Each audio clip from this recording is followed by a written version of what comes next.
right, let's go do some sales training on the open range. All right, I'm Jessup with Highland Ridge RV. I'm gonna give you guys a walk around on the open range 395 BHS. This is the floor plan that my wife and I live in full time. Right after the first COVID lockdown, we sold our house, bought an RV, went full-time RVing. When I was brand new like you, one of my customers told me they were a full-time RVer. They said they were full-time, and I was like, you mean like you have a full-time job? Okay, good. I didn't know what it meant. So I know where you guys are at with the RV stuff, and it's just pretty overwhelming being brand new. So I'm gonna help you with some of that today. But we're gonna go ahead, and I'm just gonna do a walk around on this RV. I'm gonna sell you the 395 BHS, okay? All right, so here we go. Mr. and Mrs. Customer, you like this one? Absolutely. We already looked at the floor plan, so I know that they like it, right? After they like the floor plan, I'm gonna start talking about some of the features.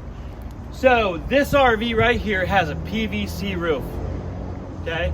A PVC roof deflects the UV rays and keeps it a lot cooler inside. It's pretty awesome.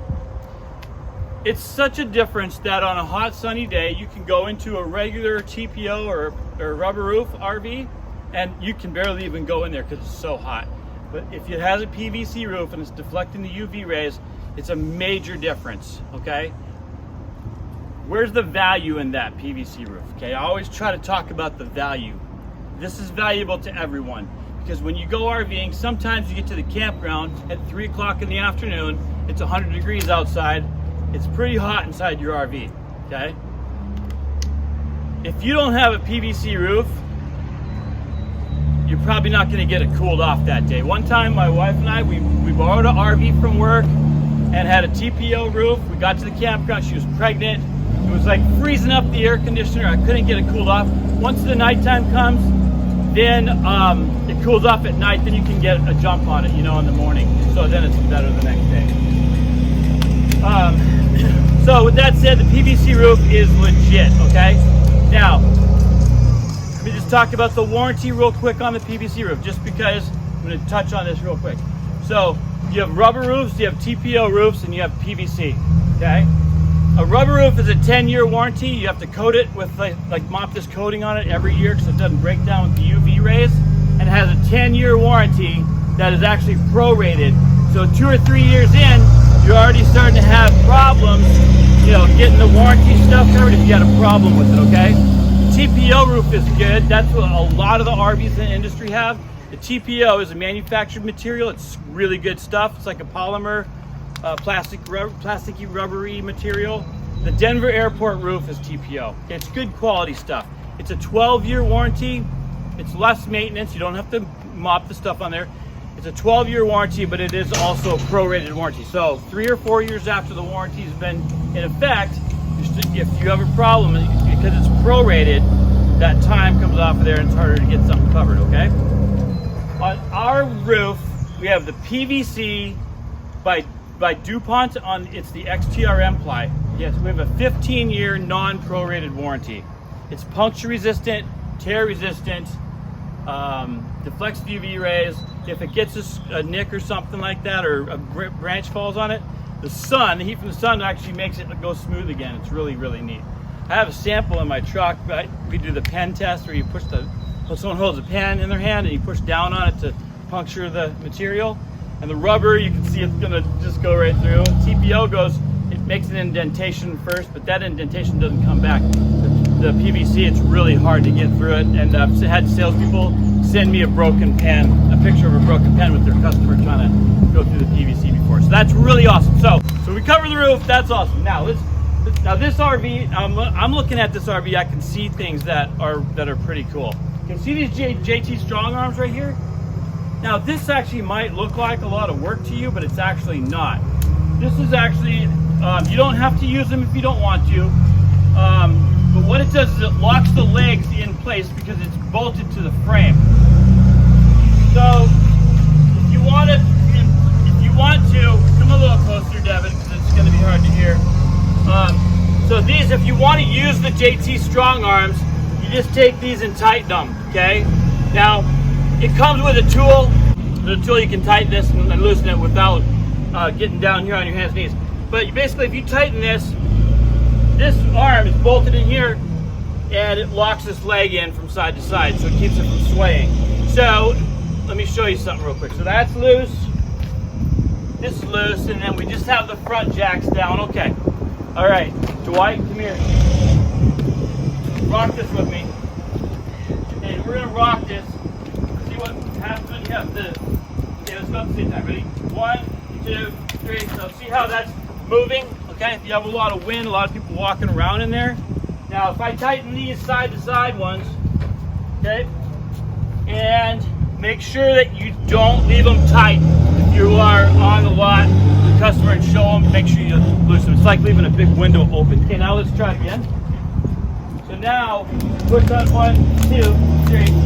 So now it's not giving it the sway that it had. Now it's even more important when they're more extended. Okay, so this is a little bit of a uphill here, so they're not as extended. But I backed into a campsite with my truck, and I've got the Demco slider hitch on there, and it kind of, if I'm at a wrong angle, it kind of jams up a little bit. And so the front was really high, the back was low because I was on a hill, and I got my truck, I'm getting ready to pull it out, and I'm like, man, this is kind of catching up a little bit. So what I did was, these were like a lot longer, right? So they were like that long. But I tightened these ones right here, and it locked the leg in front to back and gave me complete peace of mind that I could pull the truck out without bending these legs at all, not putting any stress. Now you have the wheel chocks and all that too, but the JT strong arms are a really good feature. Okay, so I'm going to loosen these right now so I don't forget, and then that's great. Okay, if you'll notice on this RV, we have electric jacks. Okay. Big fifth wheels, a lot of times they have hydraulics. We use all electric motors, and there's a few reasons why. So every one of our slide outs has an electric motor. Every one of our jacks has an electric motor. Okay, the number one reason, it's lighter weight. Number 2, less money. Number 3, the manual overrides, if you lose power completely, are super easy to do. I had to put my middle jacks down manually, the little 3/8 ratchet in there. And well, it wasn't like that easy. I put a little extender on there because it's a low gear, right? But the manual overrides are easy. That's the third thing. The fourth is they don't gum up in cold weather. Hydraulic fluid does. One time I was putting some RVs in an RV show in Denver, and I had to add fluid to the systems to get the slide outs to work and the jacks to work. The fifth reason is you don't have to have a hydraulically certified mechanic to work on them. All the motors, anybody can work on it, just an electric motor, okay? If you have a really heavy rig, you can't use electric. You have to have hydraulic. Like a lot of fifth wheels this size are 15.5, 16,000 pounds. This is a 43-foot 7-inch unit that is 13.4, okay? So we can do electric jacks. There's 6 jacks. The auto leveling is the 4 jacks on the outside. The middle jacks are the stabilizers. So you're gonna press auto level, and the 4 jacks are going to level the coach. You're going to then, if you don't wait, if you like turn it off, and you'll think the middle jacks are broken. But after it's level, then the middle jacks come down and stabilize it. Okay, so it's a really cool system. Now, I was talking about electric over hydraulic.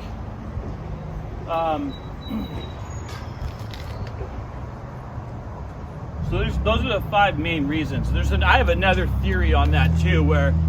I'm a full-timer if I'm in one spot for a long time. You know how hydraulics on a tractor lift the bucket, right? If you leave the bucket 2 feet off the ground with a load of dirt in it, and you go have lunch and you come back, is the bucket still going to be there or is it going to be on the ground? It's going to be down. Yeah, it's going to be down because hydraulics loses pressure, okay? So if you have a 16,000 pound fifth wheel on hydraulic jacks, I haven't proven this yet, but I think it's going to lose pressure and not be as solid. It's not going to go all the way down because you have the tires, right?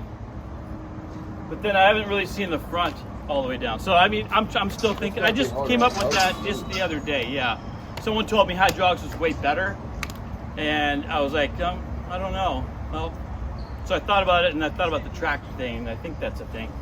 Okay, so PVC roof. We got the JT strong arms now.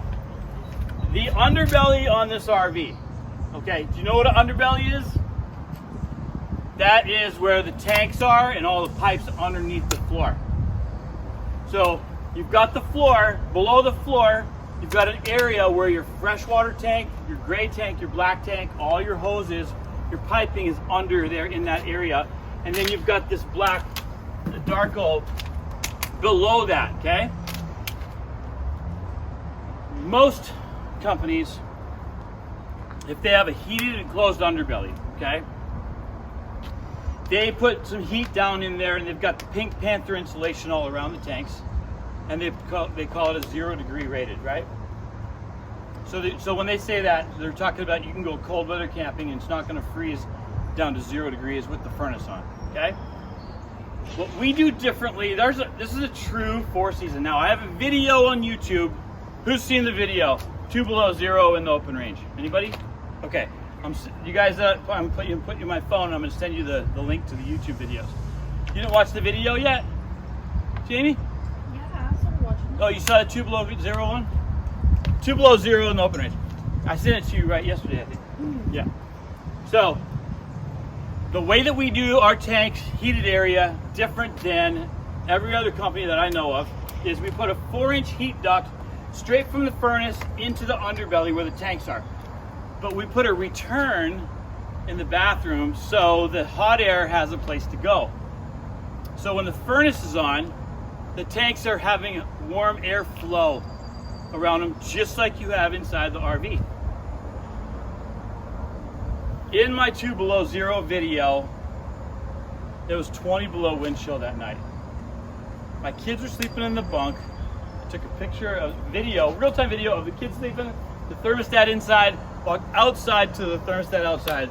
And at that time it was 0 degrees, but it got 20 below wind chill because of the wind and stuff like that. And it was sucking that heat out from under that underbelly. It got down to 46 degrees in the tank area, not even close to freezing. I was running my fireplace a little bit too high, and it was disengaging the thermostat, so my furnace wasn't running as long. So what I did was I put my fireplace on low. It's 20 below wind chill outside. Put my fireplace on low, had my furnace running, and it let my furnace do more of what it needed to do. And then my underbelly came back up to 52 degrees. Okay, just a lot of talking just for that. I'm sorry, you guys. Talk a lot. So the underbelly is great. 4-inch heat duct with a return airflow around the tanks. It's going to keep you from freezing up. Okay. At the campground we were at 2 years ago, I'm not going to say any brand names, but there's another brand that talks about how awesome their 0 degree rating is. And we had our open range, and the camp host had bought one from me too. And we were like toasty. It only got down to 11 degrees that night, and there was 8 units of another brand that were all froze up. The owner of the RV park bought it. I was ribbing him a little bit. He bought one of the other brand. He was froze up, and everybody's waiting for the torpedo heater to heat up their underbelly so they can get their pipes working. I was toasty warm. Camp host was toasty warm. So that's a true testament to the fact that that was only 11 degrees. Okay, so not every company that says we're 0 degree rated is actually 0 degree rated. Okay, you guys with me? Any questions?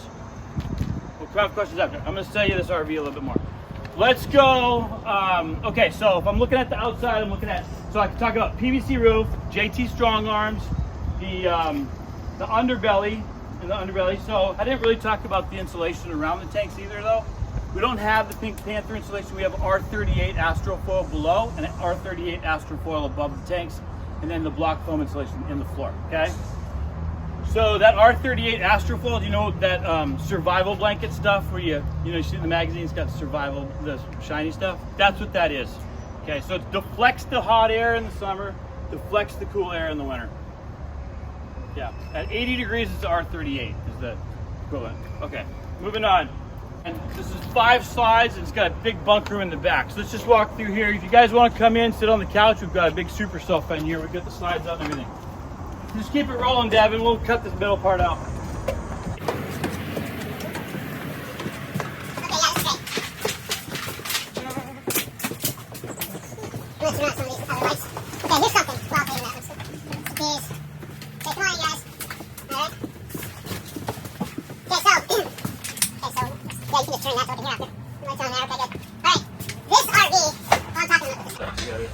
Okay, this RV is designed for full-time living with kids. Okay, Because we don't have a big pantry in here, because we have a huge bunk room in the back, we put cabinets up above the windows, and the windows are a little bit smaller. And now in the ones that have a big pantry in the living room, you'll see the windows are all the way to the ceiling. So the whole idea on this floor plan is not to have huge windows in the view. The whole idea is to have an amazing bunk room with opposing sides with tons of room, and then a huge bedroom, bathroom up front. So when you have two big rooms on the ends, this room can't be as big. But this, incidentally, is the only floor plan that we have that has two recliners and a super sofa. So this is a lot of seating, a lot of hangout for a unit that has two big rooms on the end. So this is really the Mac Daddy floor plan of Highland Ridge RV of Open Ridge. Okay, a little bamboo cover. All right, residential refrigerator. Okay, this is a 21 cubic foot Whirlpool, and it's the little things that matter. My wife loves this because this little ice thing comes out. Look how easy it is. Pour it in a cooler. I mean, this is stuff that really matters. This guy here, there's a little flip switching here, but that is great. It's if you want to be quiet, you don't want to run the front because baby's taking a nap. You just take some ice out like that, you know. This is where the water filter goes. It's unplug, plug the new one in. Super simple. This is residential. So with 110, remember I said who knows the difference between 12 volt and 110 on the power? Well, here's the thing. This is a 110 fridge. Okay, at max power it takes 425 watts, but that's when it's like cooling down. Okay, once it's cooled down, it barely takes any power. So here's how it works. Just a little bit of RV102 here. Okay, we'll talk about this a little bit more later. But when you have the residential refrigerator that's 110, it's huge like that. It's like you would have at home with ice in the water. This runs off of 110 power, so you plug it in, okay, to a wall. RVs have battery power, which is 12 volt power, but this will not run off of battery power unless you have an inverter.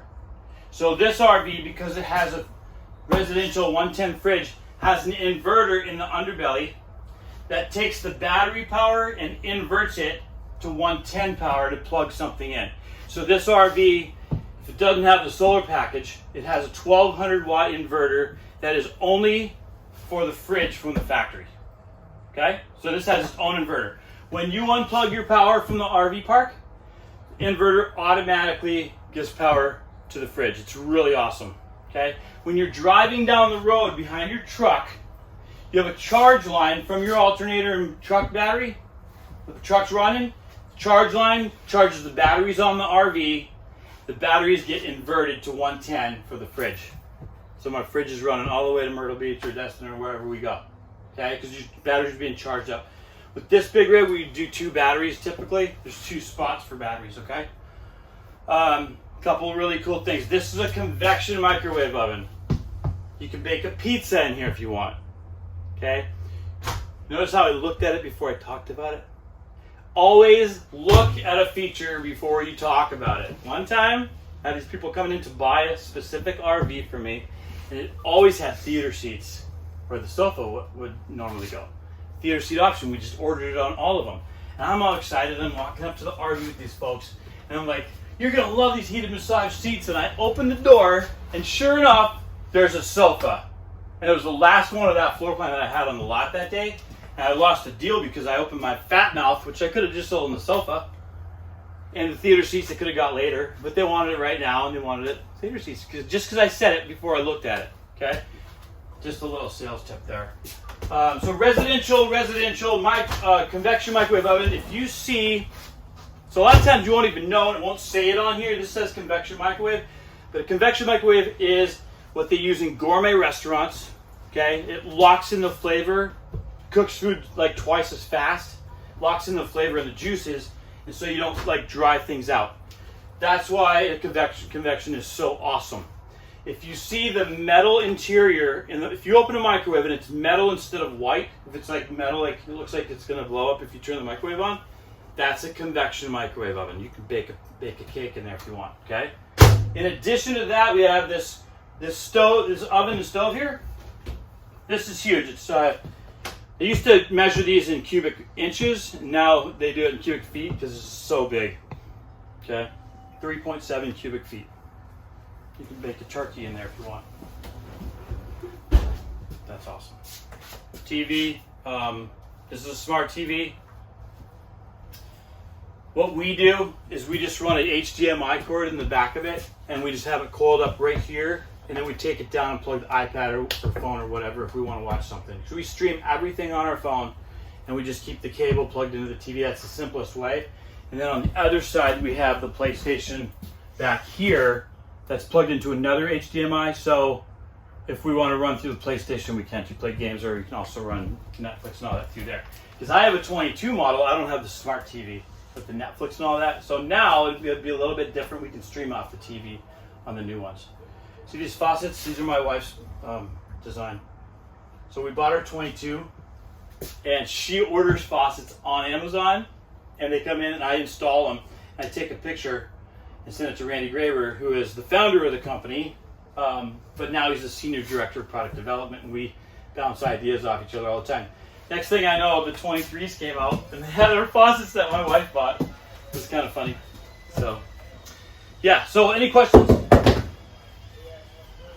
Okay. The number one reason someone buys an RV is the floor plan. You guys like this floor plan? Okay. Number two reason is how do they feel when they're in it. Some people think price is up there, but I think price is like fourth or fifth. Like, you even come above price when you're selling an RV. But we'll talk about more of that after. I just want to show you a couple things. The bunk room. Take a look at this. Here, I want to make a note on something too. This sofa came in my RV, but it's shrink wrapped in storage, and I have a 90-inch custom sofa right there and a piano right here. Okay.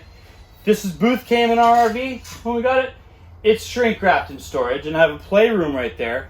Here, is it still rolling? Oh yeah. So this is shrink wrapped in storage. I have a playroom here with a bookshelf and all that. So the point that I'm making is, you'll be on the lot sometimes with a customer, and they'll say, "Hey, can you do this or that? Can you change this?" Look, folks, you can do anything you want. Okay, and it's actually kind of neat to do that because then you have the brand new furniture to put it back in there when you go to sell it or trade it. Okay, keep the tags on the cushions. Okay, check out this bunk room. So we made this a little bit longer this year. So my wife and I lived in the number one selling bunkhouse, the 427, for 1 year, and then we worked with the guys at the plant and kind of helped redesign it. We made it a little bit longer. We added the dressers on the sides. This Murphy bunk before ours, you couldn't walk through here with it down. Now we can leave it down the whole time. Now the advantage of this bunk being open on the ends is one of our kids is 6'2", 210 pounds, and so he has a twin size mattress on here because you can go all the way in with it, right? Twin size, and he can put his feet over the end. These are 28 inches, that's 40 inches wide. Now, this brings up a good point too. Someone's gonna buy an RV from you and they're gonna go home, they're gonna wanna buy sheets for this stuff. And you can go in the app, I'm gonna text all you guys the link to the app. You can go in the app and you can see all the measurements for all the beds. So that's really cool. And there's another place in the app where you can measure a spot on a wall or whatever. So a common thing is they'll go to the store and they'll want to buy a TV. So if they buy this RV, didn't come with a TV back here because it's real expensive from the factory. So they want to get a TV for this spot. So they'll call you up as their salesperson and say, "Hey, how big a TV can I put right there?" So you can go in the 360 on the app or on the website. There's a little measuring stick there in the bottom left corner. You can actually, on your phone, you can measure this spot to tell them so they can know the measurements of how big of a TV they can get. It's really cool. Here's another bathroom back here. And then there's a door to the outside here that we use when we're on the road. So if you notice on the outside, we have the solid step on the main entrance and then the roll and tumble step on the second entrance. The roll and tumble comes in handy because if we're at like a truck stop or something where there's a semi there, you can't put the big step down. We usually just use this one and use that back bathroom. Okay. All right. Follow me up in front. I want to show you the bathroom bedroom real quick. Show you the storage. Another reason people buy an RV, they like the floor plan, they feel good in it, and then they want a lot of storage. Okay. Check out the storage up front. So we have a couple of we have 3 bar stools at the little vent thing here. We've never even put our tables up. Just a little side note. So here we go. This bedroom it's a lot bigger than it was before. This has a king size bed. If it has the ability to have a king size bed option, I always spec it out with the king size bed, because it's easier to go to a queen than it is to go to a king, because you can just cut the side of the plywood and put a queen size mattress. Okay, this is you put a 60 by 80. Here we added we raised this dresser up. It's a little bit longer. This is a baby changing height, table here or whatever, and then there's a little desk here. And I'll tell you, when I said the little things that matter are important. So my wife, she straightens her hair, right? So she's like, I love this desk. And I'm like, really, honey? That's great. So I'm like, why? Why do you like it so much? Well, she's got her little mirror here, and she puts her elbow on this dresser, and then her arm doesn't get tired holding it up so long. Isn't that funny? That's a thing. Yeah, it is, right? So yeah, so that's really cool. Washer dryer, we separated it. Last year we had it on the one side, and the rotation of the washer would shake the RV side to side, right? Well, we turned the washing machine, face this way. Now the rotation goes with the length of the RV instead of side to side. You can barely even tell you're doing laundry. It's a big deal. Okay, one other huge thing I want to tell you guys, the air conditioning. When you walk in an RV and you see these intakes right here, see the two intakes in there, Dwight? Yeah. That's a whisper quiet residential return AC. Okay? If you haven't had a lot of experience with RVs, RV air conditioners are so loud you can barely hear yourself think, let alone talk to anybody. If you watch a movie and your AC kicks on, you have to turn it up. It's a real pain, super loud. So you can really solve people's problem with their air conditioning being loud with this whisper quiet residential AC. It has a racetrack duct system that goes all the way down the RV around this AC, all the way back down the other side. The racetrack duct system has an insert at every stud to keep it perfectly flat. It's a dense foam material, so it doesn't condensate like the metal would if it got cold and it was hot. And it's super tight and super quiet because of the intakes here instead of having the big boxes in the middle. Okay? Whisper quiet. Now I do have a video on YouTube where I actually turn both ACs on high and I whisper across the living room to the camera and you can hear it. It's cool. It's actually mind-blowing if you haven't experienced it before and you've had the old. So that's the kicker, right? That's where the value comes in. If somebody has had the other that's super loud and annoying, this is a huge value to them, okay? That's one of our other really big things. The big travel trailers have this as well. Okay, so if you see them on the side, that's what that is. Okay? All right, now, come this way, Devin. I'm going to show you this bathroom real quick, and then we're going to wrap this up. And I want to show you one more thing after this. So storage here, this is great. We've got a little extra shelf. My 16-year-old, he just uses this. He pulls this out, puts his clothes on there. It's like a temporary thing if you're using the bathroom. One-piece molded fiberglass shower, good counter space. Porcelain toilet. Really great. There's the little faucets that my wife bought. So yeah, these little guys are great too. The little drunken octopus is what you call those, because the screws are off kilter. Kind of funny. All right, one last thing. In the hallway, come this way, Devin. If you come down here and I'll show you, I'll walk back up there. We'll cut this. That does look like okay. Crazy octopus. So you see this keypad in here, you guys? This little keypad right here. Now when we're done the video, I'm going to show you it on my phone. Because right now I can check the thermostat at my house in Nashville. My RV set up my in-laws. I can check the thermostat. I can check the lights. I can turn the lights on and off. All on my app. Okay?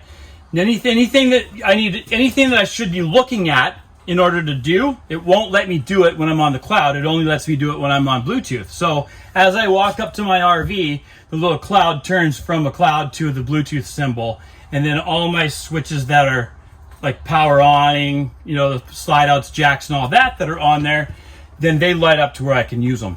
Okay? But when I'm out of town, I can check thermostat, I can check lights, I can turn, in the winter, if I see the weather's getting really cold, I can actually turn the heat up. It's really awesome. But this is the system right here. Take a look at this. We're going to wrap this video up right now. But here you've got the home. You've got all the tank levels and everything. You've got all the motors here. Jacks, auto leveling, overrides, manual overrides. Both of the awnings. The lighting. This is the thermostat. You've got the front and back. The lighting is all dimmable. Okay. So the living room. I just turn the living room lights on, bedroom lights. Okay, these are on dimmer switches too. And that's also in your phone. It's kind of cool. Okay. And then here's your Wi-Fi connectivity.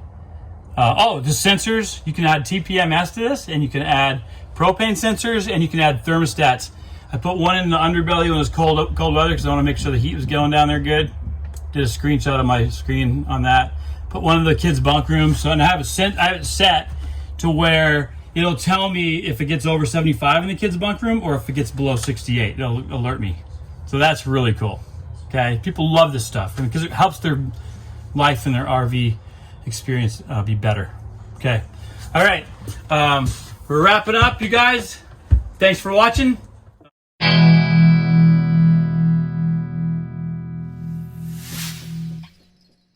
You can go way longer on gas generators. I have 77 hours of runtime on the back rack of my RV.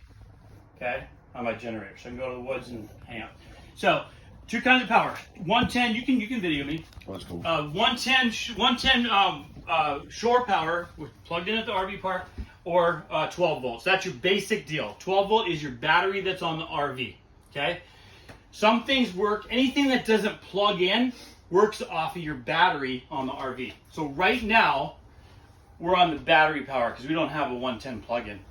Okay, we're plugged into that golf cart out there, just like plugging into the back of your truck and using the battery on your truck. Okay, so with that, I get the stuff that doesn't plug in. So all the slides work, all the jacks work off 12 volt, all the lights work off 12 volt. The things that don't work are the air conditioning, the microwave. The fridge works too, because we have the inverter on here, because we're on a 12 volt, it's inverting it to 110. We talked about that. But, okay, so that's the power, okay? Then you have another source of fuel on board, and that's propane. Typically you have two 30-pound propane tanks, which is the size bigger than the barbecue one, right? Ours has 3 of the barbecue size because you can change it at midnight anywhere you want. You know the little things where you can get propane? I've actually been in a situation where I had to do that. In the winter, the furnace takes a lot of propane, so if you don't have a big tank, you need extra tanks. So having that ability is nice. Okay, I got off track. Okay, back to that. So 12 volt, 12 volt 110, that's the power. The propane. So the propane runs 5 things. Okay, your water heater, your oven, your stove, your fridge, not in this one. It's a little bit different now. This is RV101 talking stuff. And then your furnace. Okay? Out of those 5 things, the furnace takes tons of propane. Everything else just kind of hardly takes any.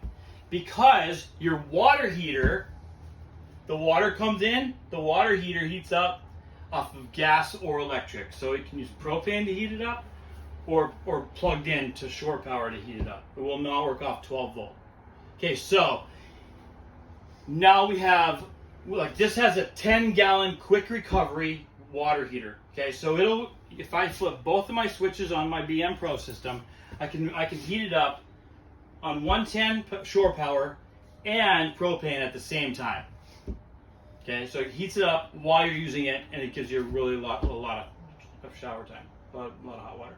Okay, so that's the propane. Oh yeah, and then your fridges. Okay, the old fridges worked off gas and electric. The new fridges, that's the residential, it's only 110, and then plug-in power or inverter. And then there's a new fridge that's also a 12 volt fridge, and remember, 12 volts battery power, right? So a fridge will run off your battery without having an inverter. Okay, the 12 volt fridges, so a lot of people, like the old school RVers, don't really like the new style fridges because they don't understand them. Remember I told you this barely takes any power once it's cooled down? That's important because people are looking at that fridge and they're going, I can't even go dry camping for 2 days because my battery's going to run down, right? Well, most of the time people aren't dry camping anyway because they want air conditioning or they want power, So propane.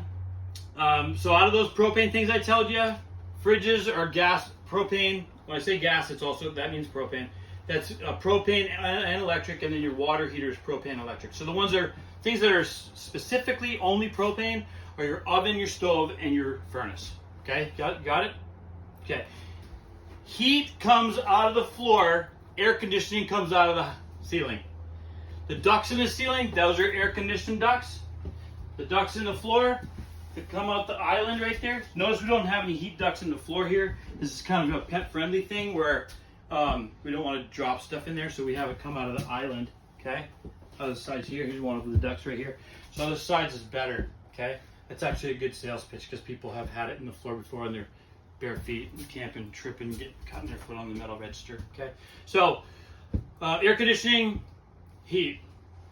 Okay, okay, so now tanks. Okay, so you got your power, 12 volt 110.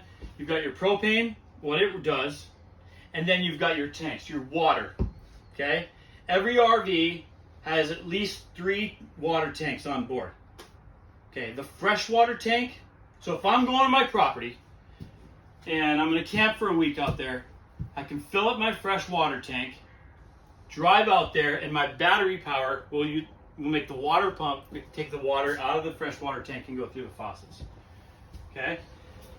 When the water goes through the faucets, the sinks and the shower go to what's called the gray tank, and then the toilets go to what's called the black tank. Most of the time, if you have 2 bathrooms, you're going to have 2 grays and 2 black. Got it? Okay. After the tanks fill up, you go on your little VM Pro system on your phone, you can see the levels of them, and you can see how full they are, and it'll even alert you and tell you when it's full. Okay, if it's full, if you're out in the woods in the boonies and you're using biodegradable soap, you can dump your gray tanks and have that go a little longer, but your toilet, if you fill up your black tank, you got to go to a dump station. So dump stations are at rest areas, they're at truck stops, and at RV parks. For like 10 or 15 bucks, you can dump your sewer. Okay? You pull up to it, the sewer hose down, pull the lever, it goes up. Now, here's something that a lot of people think.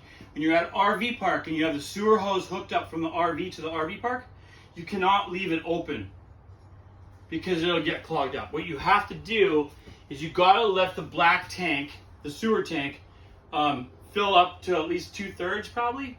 Some people have different opinions, but I say at least 2/3 before you dump it. Here's why.